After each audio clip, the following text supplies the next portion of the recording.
What is up, boyos? It is Water Buffalo Man here, and we're back for more Dragon Ball Z Dokkan battle. Alright, so it is getting about that time.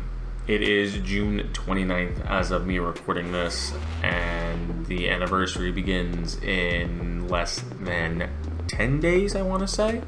I think it begins, let me see, right here, I'll pull it up on the screen. Okay, I think the anniversary starts somewhere this week, the countdown. But the official anniversary date, let's see if it actually says anything here. These are available till the 5th. You can get these ticket packs, which I'm going to break down these ticket packs in a second. But these banners for these tickets go live on the 8th. So what that tells me is that we will be getting the banners and the summons on the 8th, Monday, which is a little over 8-9 days away. But let's jump into the ticket countdown thing here a little bit. So, 9th anniversary countdown pack has been up for sale since May 31st. For those of you that have actually purchased every single one up to this point, you should have, if I remember right, 10 different tickets of each up to this very point. I'm looking up on my device as well right now, but it should be 10 tickets each, which I know I grabbed them all. I don't know who else did, but I grabbed every single one, and yes, it is. It is 10 tickets each, 10 Legendary Summon Carnival ones, as well as 10 Dokkan Festival ones. Alright, and it says in-game as well, valid from 7/8/2024 PST, so that'll be another like 2 a.m. drop for us on the East Coast. But it comes with 5 tickets.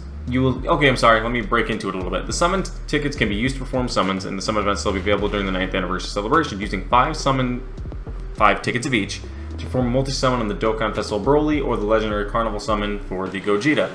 You get 5 tickets, it's a 5-character summon. One of them is guaranteed to be an SSR. Guaranteed. Not featured, but guaranteed to be an SSR.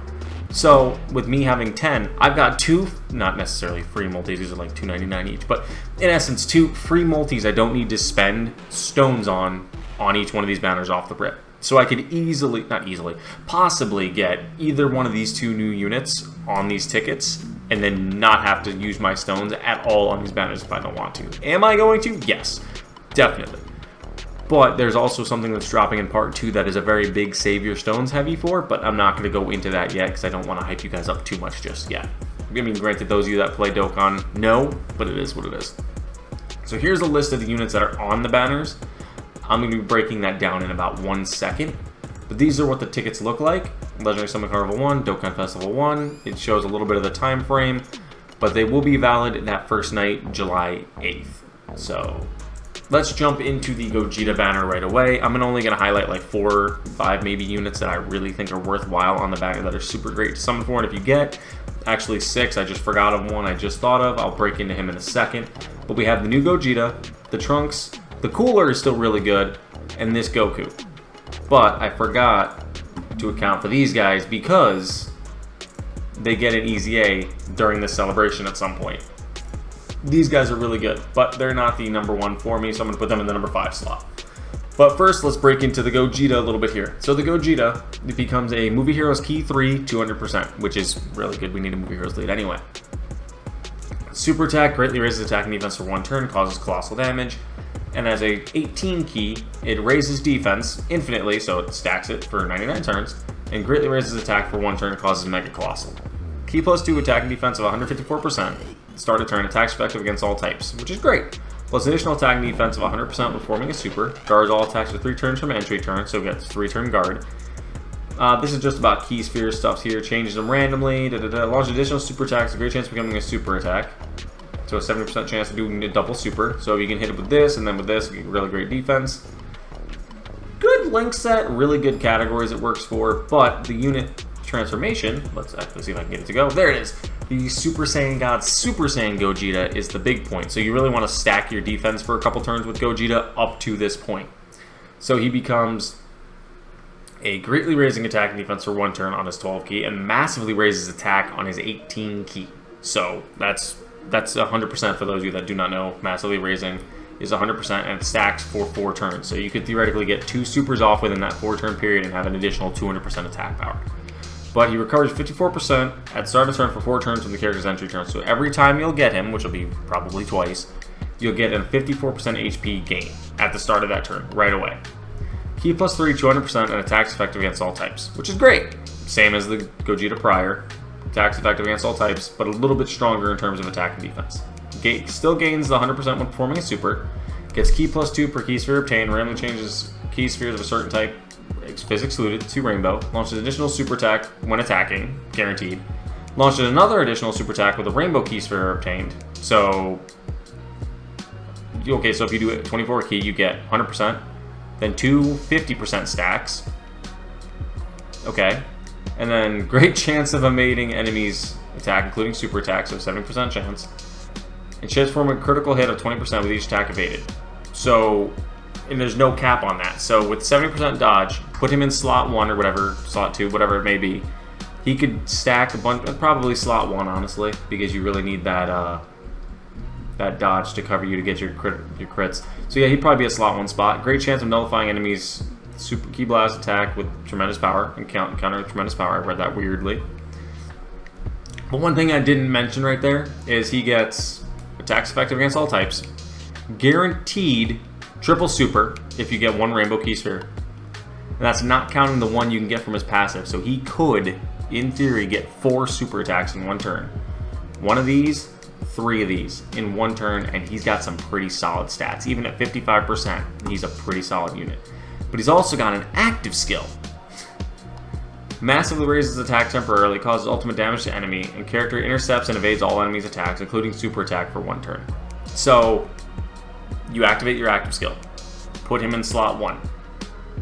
He dodges, but you can only activate it the following turn after he's been transformed. He dodges every attack guaranteed, which gives him the additional 20% bonus. So you could put him in slot 3 if you really wanted to, or even slot 2, having a certain unit in slot 1 that takes a lot of damage and can tank it really well. Having him dodge every attack for it, and you getting the constant 20% stack. All he needs to dodge is 5 of them, and he's got guaranteed crits. But his attacks are already effective against all types, so he's going to be really well. But the second unit, I think it's really well. I'm not going to really go into super detail, like I said. Been out for a while. The Trunks, really good, really good. Not going to dive into him too much. If you guys want to read into him, go ahead. It's right here on screen. I'll leave it up here for a couple seconds so you guys can pause the video and check it if you want, for those of you that don't know how Trunks works. We have the Metal Cooler as well. Same thing. Been out for a little while, a couple years now. Not really going to leave it up for much longer. Let you guys just see it. He's one of the units that's really good to get out of this banner for those of you that are new. There's also this guy. There's a reason I specifically put him on this banner, or not on the banner, on this list of units that are really great. He's getting an Easy A, actually July 2nd, so that's when the countdown begins, is July 2nd. He's getting an Easy A. He's going to become a Romagats Ki 4 150, or STR Ki 4 100, but that's not the big thing about him that makes him really great. Is he actually gets greatly raising attack and defense on his super attacks finally. Also raises allies' attack by 50%. And he fits on the superheroes category, which is going to be a really good category coming forward with this kind of unit that's sitting right here. I tried to not talk about it, but I see him right there.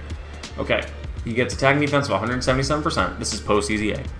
Ki plus 4 and great chance of evading enemies' attack, including super attack. So, real quick, with him being right here on the banner, knowing that you're going to be able to get him, they probably won't do an Extreme Z banner for him, knowing that he's coming 4 days after his Easy A. So don't expect an Extreme Z banner for him. They might have one. I don't see the point in doing one with him coming on the banner, but it is what it is. Okay, great chance of evading enemies with super attack for 7 turns, and then a high chance after the 8th turn. So at least a minimum of 50% chance from the 8th turn on, 7% chance from the first 7 turns. Not counting his passive built in, or his potential built in. Plus additional chance of evading enemies evading enemies attack, including super, 7% before receiving attack per rep 7 category attack in the same turn. So if you're running him on a rep 7 team, he has 84% chance to dodge, plus his passive. Plus additional defense of 77% for the rest of battle after evading an attack.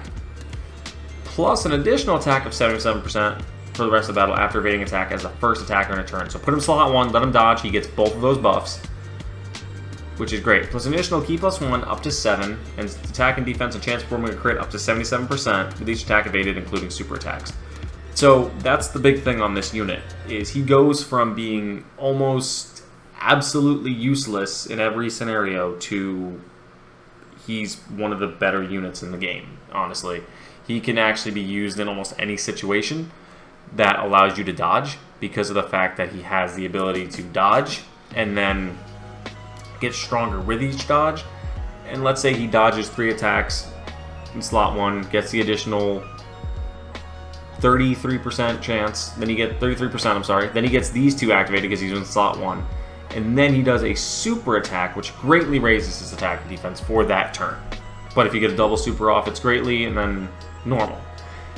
And with his stats looking the way they are, his offense is going to be high. And if you link him with this man here, fantastic. But he's probably on the list of units for me looking at it. I would have to go Gogeta number 1, Trunks number 2, Goku number 3, Cooler 4, and these guys 5. I don't know when they're getting their EZA, so I don't want to talk too much on them, but I'll leave their new stats on screen, and that's a lot about key spheres. I'm not really too into a key sphere unit, but they're pretty good from what I can see. Now, we're on to the Dokkan Festival side. The Broly banner. There's only 4 units on this banner that I'm really going to delve into. This banner is decent. Me personally, looking at it, I can't use. I think I can use one. I think I can use one of these 3 each. Can't use him at all. He's 100% for me. And I can't use the rest. But there's 4 units out on this banner that I think are really good. Let's break into the Broly. Here he is. Alright, so we have the LR Broly, which I apparently didn't pre-set up the stats, but here he is. He's a Super Boss's Transformation Boost or Full Power Key 3 170, plus additional HP attack and defense of 30% for characters who belong to the Exploding Rage or Movie Bosses category. So he stacks attack infinitely on both of his supers. One's greatly, one's normal. And he raises defense for 1 turn on his 12 key, 4 turns on his 18 key. So, activates the entrance animation upon entry only, key plus 5, attack and defense 100%, launches additional super attack for 4 turns from the character's entry turn, attack and defense at 150. So, okay, that's pretty good. He gets key 5 and about 250%-ish, because it's calculated differently, for the first 5 turns. Guaranteed guard, plus additional key plus 1 per key sphere obtained, plus additional attack of 50% when performing a super attack. Plus an additional defense of 50% if it's an ultra super attack. So, performing a super attack, he gets an additional 50%, and then an additional 50% defense if it's an ultra super attack. So if you do an ultra, you're literally getting, in essence, another 50% to attack and defense when supering, which is great. And launches, oh wow, plus an additional key plus 2 and launches an additional super attack as the first or second attacker in a turn, so slot 1. Plus an additional key 6 and launch an additional super attack and high chance of launching an additional super attack as a third attacker in a turn. So it really depends on where you want to put him. But he's going to launch supers like crazy and constantly. And his stats are really high. Like, I don't even... Alright, and that's not even in his full power transformed state.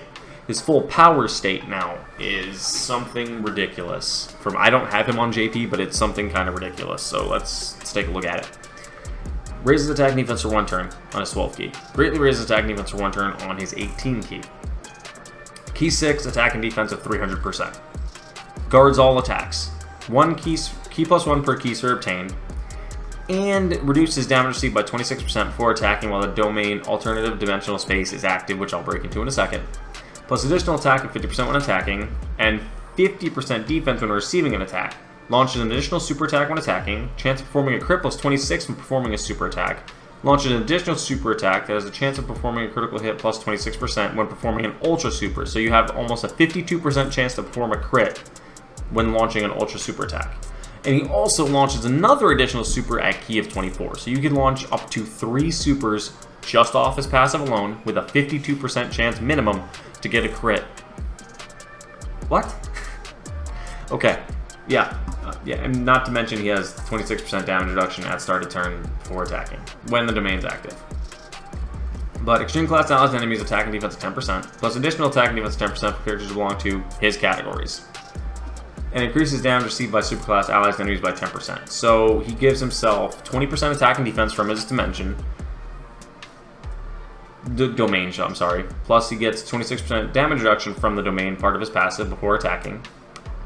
And he lowers or increases the amount of damage that superclass enemies take by 10%. So for like the blue zone that's active, he would be really good for it. Right now, I don't know who I want more. Do I want the... I have the Gogeta on JP. I enjoy the Gogeta on JP. But I'm feeling like this man's got to be the better one of the two. I don't know, but let's look at the rest of his banner. We have the Tyrant Frieza, which is a new unit, so I'm going to break it down a little bit. Super Boss is Gifted Warriors Key 3130, Great Areas Attack and Defense for 1 turn. Attack of 160, defense 130, performs a crit within the same turn, and attack 160 and defense 130 for 3 turns after receiving an attack or evading an attack. What? Reduces damage received by 60% upon the character's first attacking turn. So, okay, hang on. Reduces damage received by 50% on the character's second attacking turn with 3 more key series obtained. Reduces damage by 40% on with the third attacking from the 5th turn. Okay. And he gets an additional 20% damage reduction when there's another Super Boss's category ally attacking in the same turn. Plus, he's Super Boss's category key to 60% to attack, 30% to defense as a support unit. Hold on. And this is a side banner unit? So, first turn, he has 80% damage reduction. And then if he gets hit, he gets an additional 130 to defense, 160 to attack. Then he launches a super, which is greatly raising attack and defense. And he supports everybody around him. And since he's int type, he has the higher dodge. Okay, yeah, he's definitely number 2 on that banner probably. Or not number 2, he's on the list. This guy, he's been out for about a year. I'm not going to really delve into him, so everybody that's seen him, he's coming back at least once or twice already for the global side, so people have seen him already. He's really good. Same with the Trunks. And then we have these two, which should be their second turn for the global side because we got them during the Tanabata. But in my order of how I rank these units on this banner, I have to put Frieza in the last slot because he's going to be in the generic pool of units. But he's really, really good. So my number 1 is the Broly. Number 2 is the Zamasu. 3 is the Goku and Vegeta. Number 4 is the Frieza. But the question that I didn't ask early on was, should you summon? If you don't summon on either one of these banners, specifically, you better have a reason of waiting for the Beast Gohan in Part 2. If you do not summon. But if you do not summon, press the unsubscribe button. But those of you that are going to summon, thank you guys for watching. And I'll see you guys next time for more Dragon Ball Z Dokkan Battle. See you guys then.